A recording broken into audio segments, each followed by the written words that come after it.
Hello everyone, welcome to Commodities Podcast. This is Rakesh Khanna from Sharekhan BNP Paribas. Today we have an update on silver. COMEX silver price holds the key upside resistance at $28 level along with break in its important support of $27 level in falling channel indicates short-term trend is bearish.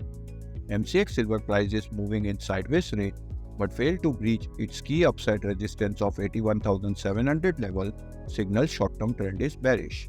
However, key support hold at 80,000 level and break below will drag the price further down till 79,400 and 78,700 level in near term. The price indicator is bearish. Thank you.